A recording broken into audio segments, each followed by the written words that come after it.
Join అవుతున్నారు Telugu Desam party అధికార ప్రతినిధి విద్యాసాగర్ గారు ఏపీలో డీబీటీ పథకాలకు ఈసీ బ్రేక్ వేసింది. ఇవి ఆల్రెడీ ఎప్పటి నుంచి అమలవుతున్న పథకాలు కాబట్టి దీనికి గ్రీన్ సిగ్నల్ ఇవ్వాలని ప్రభుత్వం లబ్ధిదారులకు న్యాయం చేయాలని ప్రభుత్వం ఈసీకి లేఖ రాసిన అంశం. అంటే తెలుగుదేశం పార్టీ ఒత్తిళ్లు, తెలుగుదేశం పార్టీ ఫిర్యాదులతోనే ఈ సమస్యలు వస్తున్నాయి.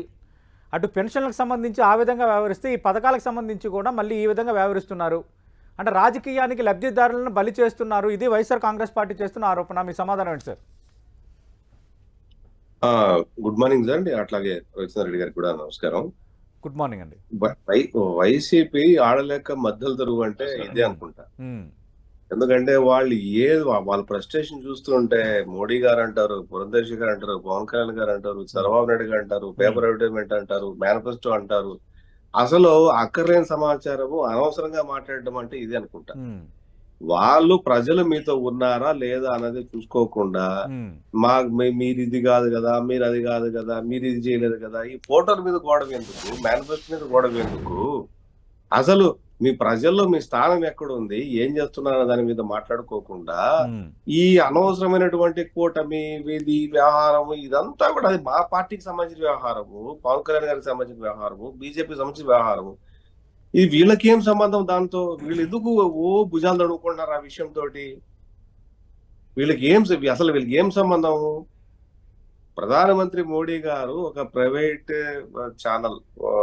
ఛానల్ కి ఇచ్చినటువంటి ఒక 13 నిమిషాల ఇంటర్వ్యూలో అది తెలుగు మీడియా నెట్వర్క్ చేసింది. అది ఒక 2 రోజుల క్రితం. అది ఆ టీవీ ఛానల్ ఇంటర్వ్యూలో చాలా కేటగారికల్ గా చంద్రబాబు నాయుడు గారి గురించి, తెలంగాణ గురించి, ఆంధ్రప్రదేశ్ గురించి, ప్రత్యేక హోదా గురించి, వీటి గురించి చాలా క్లియర్ గా చెప్పిన తర్వాత, మా విధానం ఇది చెప్పిన తర్వాత కూడా, అది బహుళ ప్రాచుర్యంలోకి వచ్చిన తర్వాత కూడా, కొన్ని లక్షల మంది దాన్ని చూసిన తర్వాత కూడా వీళ్ళు కంటి శోష ఏందో ఎవరికి అర్థం కావటం లేదు.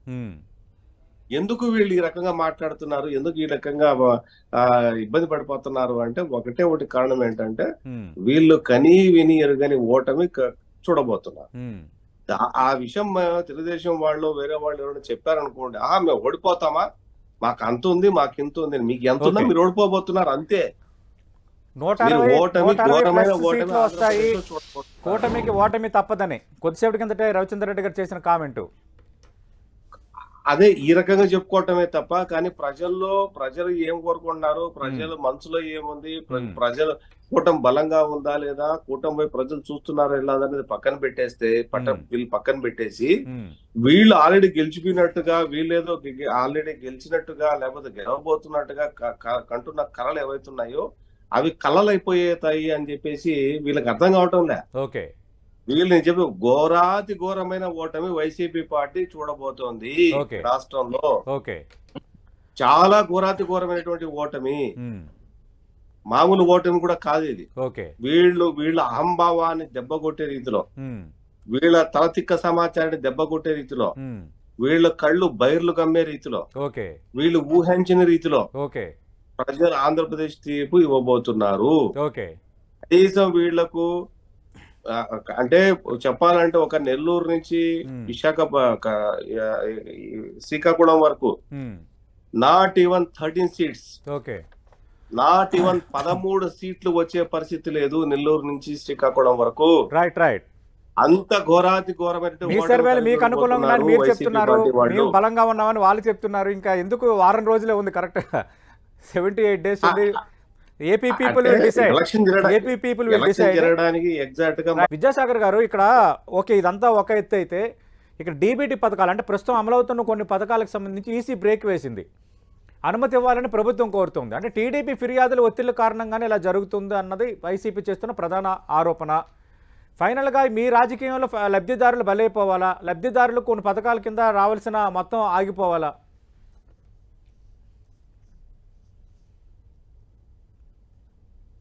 విద్యాసాగర్ గారు, అంటే ఈ చంద్రబాబు నాయుడు గారు గురించి రవిచంద్ర రెడ్డి గారు ఎంత మాట్లాడినా ఆయన హుందాతనం ఏం తగ్గదు. ఆయన హుందా ఏం తగ్గదు. అసలు వైసీపీ పాలనలో ఈ 5 సంవత్సరాల్లో కియాలో వాటర్ పర్సంటేజ్ ఉన్నటువంటి పరిశ్రమ ఈ రాష్ట్రాన్ని తీసుకొచ్చిన పాపాన పోలే. కాబట్టి ప్రజలకు కళ్ళ ముందర కనపడుతున్న దాన్ని కనపడకుండా చేయాలని చెప్పేసి రూపు మాపాలని చెప్పేసి అసెంబ్లీలో తీర్మానం పెట్టి రాజశేఖర గారి పేరు మీద లెటర్ సృష్టించి దాని దౌర్భాగ్యమైనటువంటి నీచమైన పరిస్థితికి వైసీపీ పార్టీ అసెంబ్లీలో దిగజారుడిగా కంటే కూడా మేము అటువంటి దరిద్రమైన పనులు మేము చేయలేము. మేము తెలుగుదేశం పార్టీ దరిద్రమైన పనులు చేయలేము. విద్యాసాగర్ గారు, నేను ఈ డీబీటీ పథకాలకు దానికి మీరే కారణం అన్న వైసీపీ ఆరోపణలకు మీ సమాధానం ఏంటి సార్? ఏదండి డీబీటీ పథకాలకు ఈసీ బ్రేక్ వేసింది, కొన్ని పథకాలకు రావాల్సిన నగదు బదిలీ ఆగిపోయింది, తెలుగుదేశం పార్టీ ఫిర్యాదు, తెలుగుదేశం పార్టీ ఒత్తిళ్ల కారణంగా ఇది ఆగిపోయిందని ఈసీకి లేఖ రాసింది రాజకీయంగా వైఎస్ఆర్ కాంగ్రెస్ పార్టీ ఆరోపిస్తోంది. సరే, వైఎస్ఆర్ కాంగ్రెస్ పార్టీ టీడీపీ రాజకీయం ఎలాగైనా వెళ్ళొచ్చు, ఫైనల్ గా లబ్ధిదారులను బలి చేస్తారా? No, that is not correct. What you were asked, that is not correct. ఎందుకంటే దేశంలో ఇది ఒక ఆంధ్రప్రదేశ్ కే వర్తించే సూత్రం. ఎలక్షన్ కమిషన్ ఆఫ్ ఇండియా దేశంలో ప్రతి 5 సంవత్సరాలకు ఒకసారి జరిగే ప్రక్రియ ఇదంతా కూడా.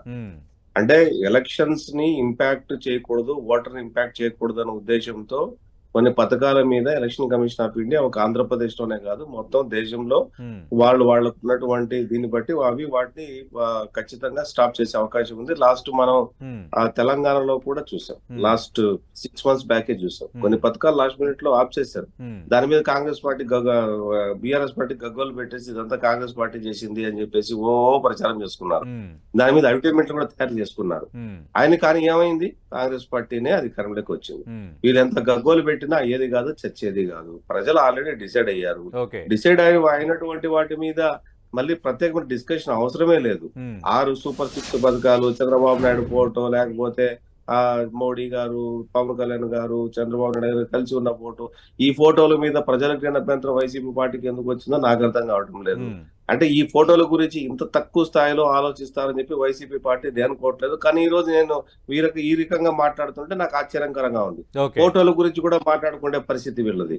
అంటే పథకాల గురించి కాదు, అభివృద్ధి గురించి కాదు, సంక్షేమం గురించి కాదు, ఓటర్ల గురించి కాదు, అభివృద్ధి లేకపోతే ప్రజలకు ఏం చేస్తామనేది కాదు. మేము ఇంత డబ్బులు వేసి 2,67,000 కోట్లు వేసాము, 2,67,000 కోట్లు వేసామని చెప్పి చెప్పుకోవడం తప్ప అంతకుమించి చేసింది ఏమీ లేదు వీళ్ళేనా. అదే సంక్షేమ పథకాలు ఇప్పటి నుంచి కాదు, అంతకుముందున్న తెలుగుదేశం ప్రభుత్వం, అంతకుముందున్నటువంటి రాజశేఖర గారు, తర్వాత రోషయ్య గారు, తర్వాత కిరణ్ కుమార్ రెడ్డి గారు, అంతకుముందు చంద్రబాబు నాయుడు గారు ప్రతి ఒక్కరు సంక్షేమ పథకాల కోసం ఖర్చు పెట్టిందే. అది ఏ రోజు మేము ఇంత పెట్టాం అని చెప్పేసి ఏ రోజు అంకెలతో సహా చెప్పుకున్న పాపాన పోలేదు. కానీ ఈ ఒక్క వైసీపీ ప్రభుత్వంలోనే మేము ఇంత పెట్టాము, ఇంత డబ్బులు ఇచ్చాము అని చెప్పి చెప్పుకోవటం. సంక్షేమం అనేది నిరంతరమైనటువంటి, ఈ రోజు ఎవరున్నా ఎవరు లేకపోయినా, ఏ రాష్ట్ర ముఖ్యమంత్రి అయినా, ఏ రాష్ట్ర ముఖ్యమంత్రి ఏ చైర్ లో కూర్చున్నా కూడా ఆ సంక్షేమం కోసం ఖర్చు పెడతారు. నేను ఒక్కడనే ఖర్చు పెట్టాను అని చెప్పి ఆశ్చర్యకరంగా ఉంది అంటున్నాను నేను. అంటే 2,35,000 కోట్లు లబ్ధిదారులకి పథకాల కింద ఇచ్చాము వైఎస్ఆర్ కాంగ్రెస్ పార్టీ చెప్పుకుంటుంది. 2,70,000 నేను అదే చెప్తున్నాను. పుట్టిన బిడ్డ దగ్గర నుంచి చచ్చిపోయే మనిషి వరకు ఈ రాష్ట్రంలో కాదు ఏ రాష్ట్రంలో అయినా సరే పథకాలు వాళ్ళ వారి వయసు తగినట్టు, వాళ్ళ రిజర్వేషన్ తగినట్టు ఉంటాయి. అది ఏమి ఈ ఒక్క ముఖ్యమంత్రి చేయలేదు. చంద్రబాబు నాయుడు గారు వచ్చి చంద్రబాబు నాయుడు గారు చేస్తారు. లేదు, పక్కన తమిళనాడు రాష్ట్రంలో జయలలిత పోయిన తర్వాత స్టాలిన్ గారు చేస్తున్నారు. కేరళలో ఎల్డిఎఫ్ చేస్తోంది. కర్ణాటకలో బీజేపీ తర్వాత కాంగ్రెస్ చేస్తోంది. తెలంగాణలో బీఆర్ఎస్ చేసిన పథకాలు ఆల్మోస్ట్ కంటిన్యూ కాంగ్రెస్ చేస్తుంది. రేపొద్దున మళ్ళీ బీఆర్ఎస్ చేస్తుంది, లేకపోతే రేపొద్దున కంటిన్యూ కాంగ్రెస్ చేస్తుంది. సంక్షేమ నిరంతర ప్రక్రియ అంతే తప్ప ఒకరు వచ్చి ఒకరు స్టాప్ చేసి. విద్యాసాగర్ గారు, ఇప్పుడు ఈసీ ఎన్నికల ప్రక్రియలో భాగంగా సర్వసాధారణం ఈ పథకాలకు బ్రేక్ వేయటం అన్న అంశం పైన మరి అలాంటప్పుడు తెలుగుదేశం పార్టీ ఎందుకు లేఖలు రాస్తోంది ఈ పథకాలకు సంబంధించి, డీబీటీ పథకాలకు సంబంధించి ఇన్ఫ్లుయెన్స్ అవుతాయని? ఇది వైసీపీ అడుగుతున్న ప్రశ్న. ఎన్నికల కోడ్ ఉంటే ఎన్నికల కమిషన్ చూసుకుంటుంది కదా, వీళ్ళు పదే లేఖలు రాసి ఎన్నికల కమిషన్ ఎందుకు గుర్తు చేయాలి? సార్, లేఖలు ఒక తెలుగుదేశం పార్టీ రాసిందా? తెలుగుదేశం పార్టీ చేసే ప్రచారం మీద వైసీపీ వాళ్ళు ఎన్నిసార్లు ఎలక్షన్ కమిషన్ ఉత్తరాలు రాశారు, ఎన్నిసార్లు వీళ్ళు కలిశారు. ఇక్కడ ఏమైనా మాటకొస్తే మేనిఫెస్టో గురించి మాట్లాడేటువంటి వీళ్ళు 2019 మేనిఫెస్టో ఒకసారి ఎత్తుకొని చదవమని చెప్పండి. ప్రత్యేక హోదా మీద ఏం రాశారు, మద్యపానం మీద ఏం రాశారు, వద్దు. సిపిఎస్ మీద ఏం వద్దని రాశారు, రాసి సంతకం పెట్టింది చంద్రబాబు నాయుడు గారు. ఉద్యోగాల మీద ఏం రాశారు? అసలు ఆ మేజర్ ఇష్యూస్ 2024 మేనిఫెస్టోలో రిఫ్లెక్ట్ అయినాయా? ఏ మేనిఫెస్టో గురించి ఎవరు మాట్లాడాలా? అవి ఈరోజు ఎందుకు లేవు? మద్యపాన నిషేధం గురించి, మద్యపాన నిషేధం చేసిన తర్వాతే మీ బిడ్డ మీ దగ్గరకు వచ్చేట్టు ఓటు వచ్చి అడుగుతాడు అన్నాడు. 24 సంవత్సరాల మద్యపాన ఆదాయాన్ని తాకట్టు పెట్టి ఈ బిడ్డ ప్రజల ముందుకు వస్తున్నాడు.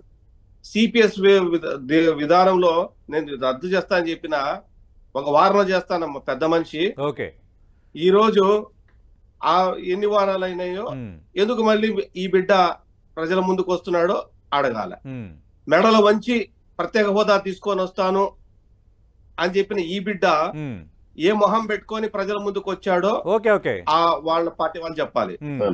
ఈ బిడ్డ కొన్ని లక్షల ఉద్యోగాలు తీసుకొని వస్తానని చెప్పేసి వచ్చినటువంటి ఈ పెద్ద మనిషి ఈ బిడ్డ ఎన్ని ఉద్యోగాలు తీసుకొని వచ్చాడో ప్రజల ముందుకు వచ్చి చెప్పాలి.